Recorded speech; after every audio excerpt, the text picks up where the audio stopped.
The story you're about to witness is called the toxic nightmare. It really is a nightmare. Your first reaction will probably be disbelief.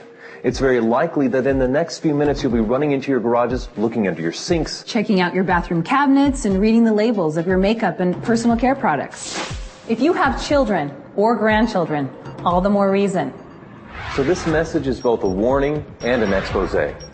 Ask yourself this: why is there such an epidemic of ADHD amongst our children? They can't even concentrate in school anymore. Why are there so many cancers like breast, liver, colon, kidney, and prostate at epidemic levels? Why are birth defects and brain, liver, and kidney disease such national issues? Sinus and asthma problems have also become major health issues. And why are so-called old age illnesses now attacking our children? What's going on? The short of it is that our immune systems are breaking down. Drug companies can't work fast enough to give us remedies to fix our illnesses. The problem is that their remedies often cause side effects that are worse than the illness itself. In the next few minutes, we'll discuss a primary cause of these health issues, and then we'll discuss the solution. We'll even touch on a way to benefit financially by becoming a part of that solution. Let's be specific. We're going to mention some seriously toxic ingredients. We'd like to issue a challenge. Don't take our word on anything. Don't just listen to this message. Make some label comparisons. Then you'll really be shocked. Here's a short list of the top 12 toxic ingredients you'll find in your home.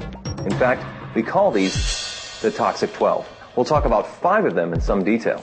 Once again, check these ingredients against the products you use. First, propylene glycol, butylene glycol, or ethylene glycol. Now run into your garage and check your antifreeze. Antifreeze is one of those glycols. Now, check your facial cleansers, shampoos, conditioners, toothpaste, underarm deodorants, and baby products.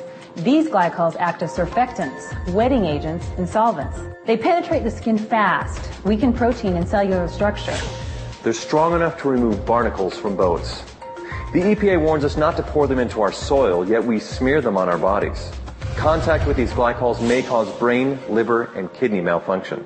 Yet, about 1/3 of all the beauty and personal care products you use morning, afternoon, and evening contain them and do not have a warning label. Why are these glycols used in such abundance? One answer: they come cheap. The non-toxic ingredients needed to replace them are far more expensive. Now propylene glycol is being added to many of our cookies and ice cream. It keeps them softer. You put petroleum in a cookie, and 100 years from now, it'll be soft and tender. Second, sodium hydroxide. This time, check under your sink. Check out your Drano or other sink and oven cleaners. Especially check the Crystal or Dry Drano. Crystal Drano is 100% sodium hydroxide. This is a poison. Read the warning label. Look at the skull and crossbones. Yeah, it's caustic soda lye. You'll find sodium hydroxide in most common toothpastes, especially the ones claiming total or extra whitening. I guess they figure if it cleans your drains, it'll do a good job on your teeth. It's also in many of your soaps and facial cleansers. Third, sodium lauryl sulfate, sodium lauryl sulfate, or ammonium lauryl sulfate. These sulfates are strong detergents. They're used in garage floor cleaners and engine degreasers. Yet they'll be in 90%, get that, 90% of your beauty and personal care products that foam. Why? It's the cheapest way to create foam. They're linked to eye damage, depression, diarrhea, skin irritation, and even death. Our bodies retain these sulfates for extensive periods of time. This means that even smaller dosages amount up to higher and higher levels of toxicity in our bodies. Think of what that means to smaller bodies, like infants and children. Think of the unborn infants. Any wonder why attention deficit and learning disabilities are at epidemic proportions? Fourth, DEA, MEA, or TEA.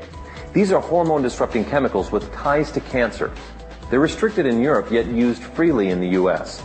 The EPA says that repeated applications result in major increases in liver, breast, and kidney cancer. The risk is significantly increased in children. Fifth, PEG, or polyethylene glycol. This is a carcinogenic petroleum compound that reduces the skin's natural moisture. Prolonged use seriously ages the skin. In addition, it has links to all forms of cancer. The higher the PEG content, like PEG 20, 50, 100, or 120, the worse it becomes. Sixth, DMDM or urea. These are preservatives that release formaldehyde. Seventh, mineral oil. It's another petroleum product that coats the skin like saran wrap. Baby oil is 100% mineral oil. Eighth, triclosan. It's a synthetic antibacterial with a chemical structure similar to Agent Orange. The EPA registers it as a pesticide. Ninth, parabens, or anything that has paraben as part of its name. They are hormone-disrupting chemicals. 10th, isopropyl alcohol. It ages and dries the skin, promoting wrinkles and brown spots. 11th, FD&C color pigments. These are synthetic colors from coal tar. They score the highest mark on the toxic scale. 12th, fragrances. They may contain up to 4,000 ingredients. Animal urine is most often used to create the desired smell. Well, those are the toxic 12. There's another 100 or so that should receive dishonorable mention. Additional toxicity information can be found at safecosmetics.org. Check it out. By the way, guess which occupational group has the youngest death rate? You probably guessed it. Cosmetologists. That's obviously due to increased exposure to these chemicals. Just an FYI, lawyers have the next youngest death rate. You can figure that one out for yourself. You might be asking why this is allowed to take place. Easy answer. In 1938, the cosmetic industry was granted self-regulation. Nothing has changed. Since that time, we have 25,000 chemicals marketed without government intervention, regardless of what the tests show. This is probably a good place to warn you about companies who claim their products are safe. They'll tell you not to panic, that they use food-grade or cosmetic-grade glycols, sulfates, solvents, or parabens. They'll tell you how mild they are and that the critics are going overboard.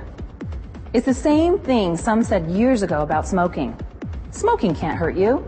Smoking's not a threat to health. Well, that certainly wasn't true. A few years from now, additional information will show that these same toxic products cause a threat, just like cigarettes and smoking. Women use nearly 200 toxic ingredients daily in their routine, and men use nearly 100. These toxins, even in mild forms, mount up, stay in our bodies, store in our cells, and break down our immune system. One more thing. Don't get caught up in the word natural. It means almost nothing. Most of these toxins are natural. For heaven's sake, cocaine's natural. Most people still don't know where to buy non-toxic products. It's not like you can go to drugstores or grocery stores or department stores and find replacements. Even the most expensive are often the most toxic. They might come in prettier bottles, but they're just as bad. Companies and products like Hertz, Coke, Xerox, Q-Tip, and Kleenex have become household names for their entire industry.